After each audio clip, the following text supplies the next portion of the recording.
այստեղ ներհամայնքային ավտոբուսային կանոնավոր փոխադրումների համար, այսինքն դուք ինչպես նշեցիք, տրանսպորտ խոսքը վերաբերում բացառությամբ մետրոյի եւ տրոլեյբուսների, թե բոլորին վերաբերում։ Ձեր նախագծի համաձայն եմ ուզում ասել։ Իրավակ կարգավորման առումով ավտոբուսային համակարգը քանի որ ուղղակի քաղաքապետարանի տակ է, մենք կառավարությանը պատկանում մետրոն,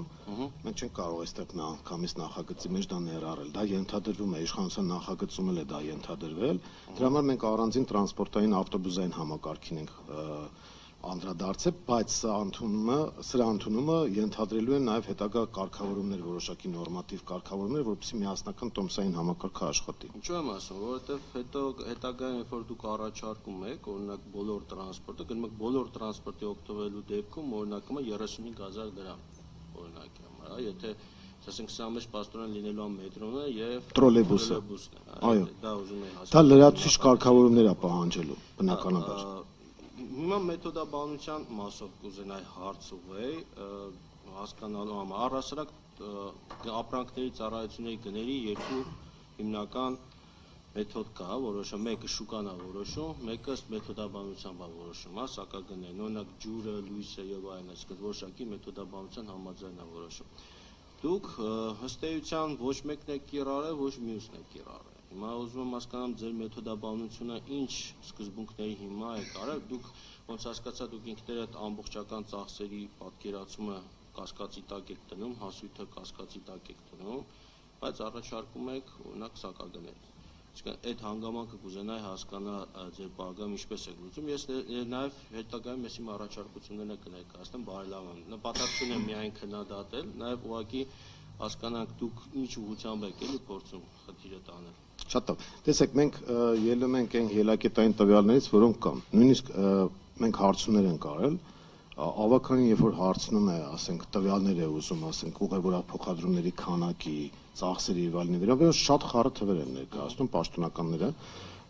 Իհարկե, այս բանի դետալների մեջ չի ուզենա մտնել, բայց խառը թվեր են, ասենք, հստակություն չկա։ Բայց այն հնչեցրած թվերը, որ կա, մենք հաշվել ենք, որ ինքնարժեքը մոտորապես 130 դրամ է,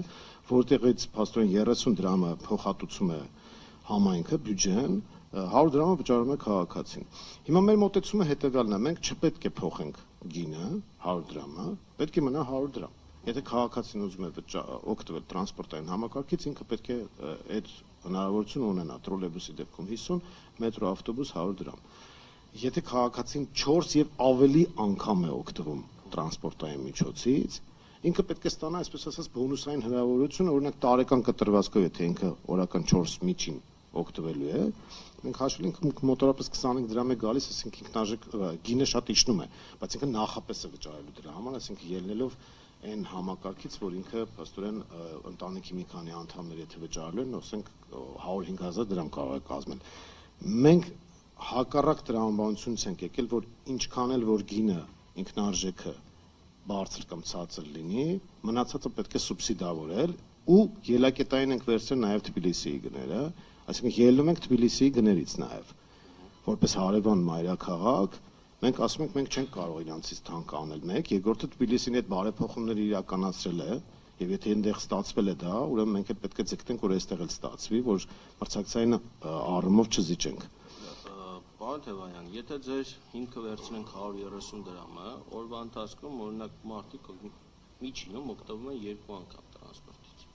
Դա պետք է լինի 260 դրամ։ Ինչու է օրինակ 400 դրամ վերցնում։ Մենք 400 դրամը առաջարկում ենք հետեւյալը, այլընտրանք կա։ Եթե քաղաքացին ուզում է օրական 2 անգամ օգտվել, այսինքն թող 100 դրամը վճարի, այո։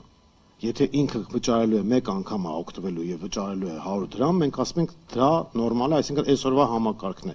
Եթե քաղաքացին օգտվում է 4 եւ ավելի անգամ, իրեն ձեռնտու է լինելու քարտ վերցնելը։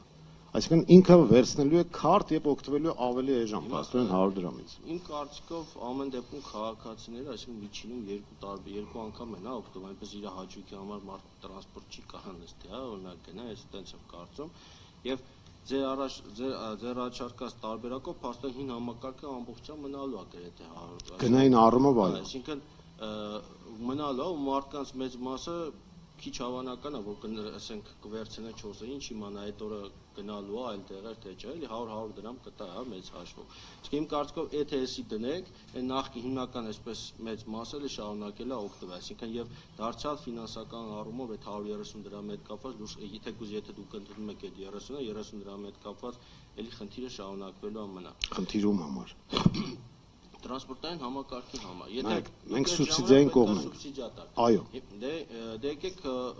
այս դեպքում հասկանանք, որ այսինքն մենք ուղղակի, ասենց ասեմ, մի հատ լրացուցիչ կողքից համակարգ ենք դնում, բայց էլի շարունակելու ենք սուբսիդավորենք տրանսպորտ։ Դե տես, ուրեմն այս համակարգ եկեք չդնենք, մի անգամից սուբսիդավորենք, եթե եկեք որոշենք ինչքան ենք սուբսիդավորելու։ Խնդիրը պետք է ես ճիշտ ասած ձեր ներկայացումից մտածում եմ, որ միայն սա է գործելու, որ հարցով օրինակ ճշգրտումով հասկացա, որ դուք երկուսն էլ ուզում եք պահել։ Տրանսպորտի կառավարման տեսանկյունից նման երկու համակարգ պահելը կարծում եմ այդքան էլ արդյունավետ չի լինի, սա իմ կարծիքը։ Հիմա իմ առաջարկությունը որը կլինի, պարոն Թևանյան։ Նախ կառաջարկեմ, բայց ծախսերի մասով հստակ որոշակի ինֆորմացիա ունենանք, 2018-ին վերլուծություն եղավ ամերիկա PBI եւ WH, հա,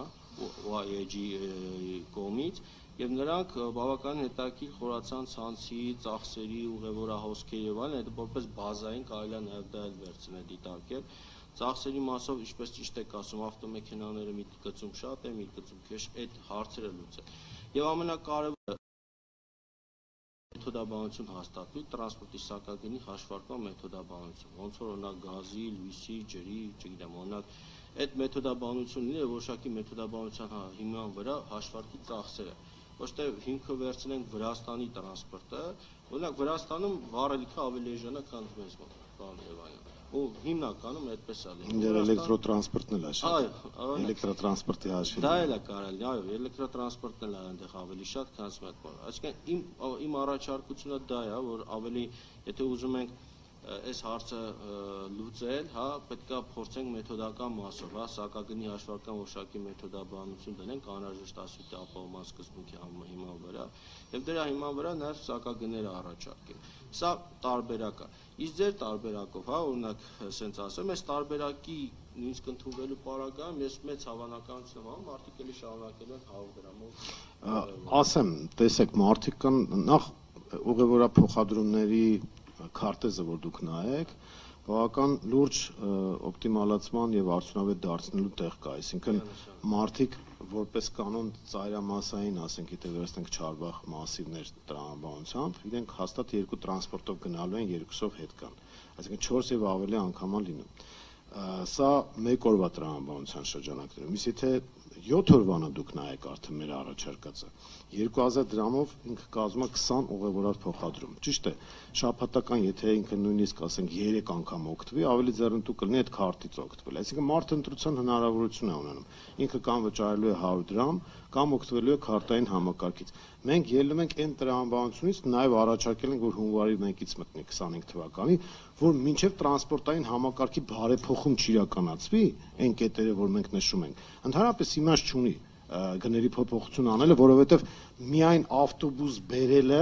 դեռ չի նշանակում, որ Վիճակագրության տեսանկյունից ներողություն մասնավոր գծեր շատ կան դեռ մնացած Երևանում։ մենք ավտոբուսների պարկն ենք վերցրել, դրանք քաղաքապետ չենք վերցնել, չկա։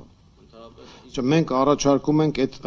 հետագայում, ասենք, եթե մոդելի տեսակետից վերցնենք, մենք պետականի ու մասնավորի համադրություն պատկերացնում ենք, բայց այս պահին մենք գտնում ենք, որ քաղաքային տրանսպորտը պետք է քաղաքապետարանի ենթակայության գործի։ Ինձ թվում է սա առաջինը պետք է խոսեմ, եթե միասնական տրանսպորտ ենք նախատեսում, ըստ իս պետք է այդ ամբողջ տրանսպորտը լինի համայնքային։ Այսինքն եւ միկրոավտոբուսներ, եւ ավտոբուսներ, եւ մետրոն ամբողջը պետք է համայնքային։ Ինչու եմ այդպես ասում, որտեղ ուղղություններ կա, կարող է շահութաբեր լինի, ի հաշիվ այդ ուղղությունները ծախսեն ոչ Չարբախի գիծը, որը ոչ շահութաբեր է։ Այսինքն մենք պետք է տրանսպորտի համակարգի մոտենանք ամբողջական տեսանկյունից։ Ոչ թե միկրոավտոբուսները ասենք օրինակ առանձին դիտարկենք ավտոբուսը տրանսպորտը, եթե միասնական տրանսպորտ ենք համակարգում եւ փորձել ենք մեկը մեկով օգնենք սուբսիդավորենք առաջ տանենք։ Ես առաջարկեմ այդ մոտեցումը փորձեք նաեւ այսպես հայցակարգային մոտեցում փորձեք կիրառել, որ ամեն ինչ, ամբողջ տրանսպորտը պետք է լինի մեկ կազմակերպության մեջ։ Այդ մեկ կազմակերպության բաժնետեր կարող լինի նաև մասնավոր հատված, օրինակ, ես դա չեմ ասում ամբողջությամբ Երևան քաղաքապետարանի պատկան, այո, քաղաքացիները այո կարող են լինել, բայց այդ մոդելով կարծում եմ համակարգը ավելի կայուն կլինի եւ ավելի արդյունավետ կլինի։ Նաեւ քաղաքացիները այսպես բաժնետիրական սկզբունքով կարող մասնակցեն ներսից վերահսկեն այսպես կազմակերպության գործունեություն եւ այլն։ Սա շատ դժվար է իրոք ինչ-որ այս բանին բավականին մեծ լուծումներ գտնել, ուղղակի այս բանը մենք կարող ենք որոշակի հայեցակարգային առաջարկներ անել ձեզ։ Կարծում եմ հենց դեից պետք է սկսեք, հետո անցնեք մնացած կետերը։ Շնորհակալություն, պարոն Պարսյան, պետք է արձանագրենք, կարծում եմ, որ Մայր Հայաստան խմբակցության հրավիրած լսումը տալիս է ցանկալի արդյունքներ, այսինքն